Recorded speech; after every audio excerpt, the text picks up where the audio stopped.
प्रधानमंत्री नरेंद्र मोदी का उत्तराखंड से रिश्ता काफी पुराना है।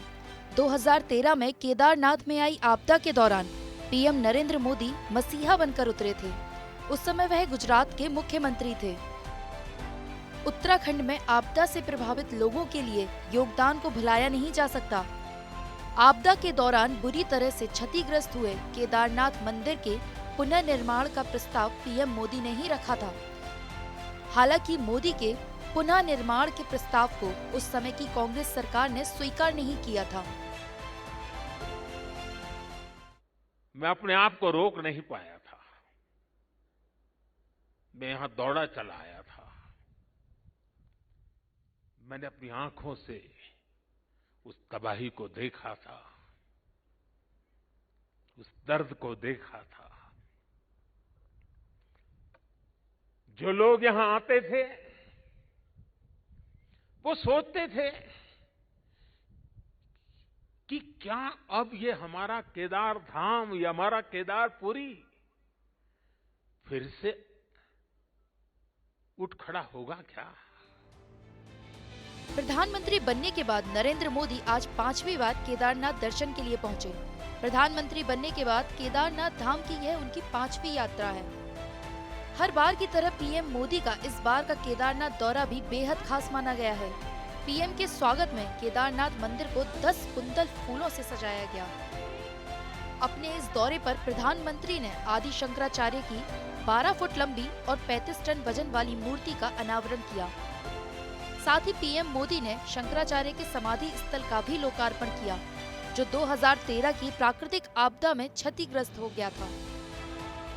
शंकराचार्य जी की समाधि एक बार फिर और अधिक दिव्य स्वरूप के साथ हम सबके बीच है।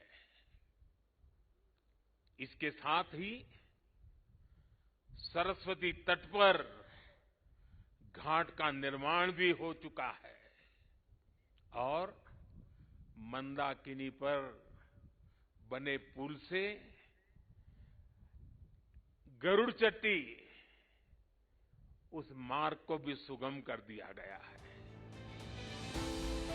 प्रधानमंत्री बनने से बहुत पहले मोदी केदारनाथ के भक्त थे। ये प्रधानमंत्री नरेंद्र मोदी का केदारनाथ के साथ अटूट रिश्ता ही है, जो प्रधानमंत्री बनने के बाद वो अब तक 5 बार बाबा के दर पर पहुंचे हैं।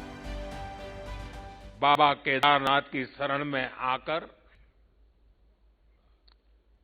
जब भी आता हूं, यहां के कण कण से जुड़ जाता हूं।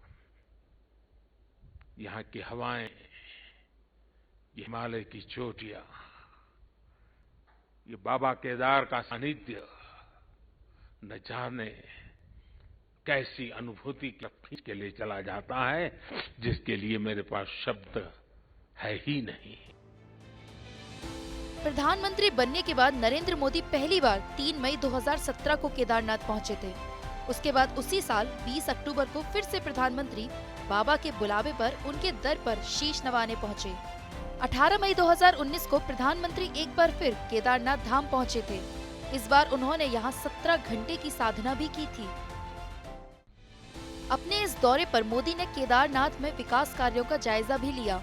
हालांकि इस बार मोदी के संबोधन का ज्यादातर हिस्सा वैसे तो अध्यात्म पर केंद्रित था, लेकिन राज्य में अगले साल होने वाले विधानसभा चुनावों को देखते हुए प्रधानमंत्री ने यहां अपनी सरकार की उपलब्धियां भी गिनाई।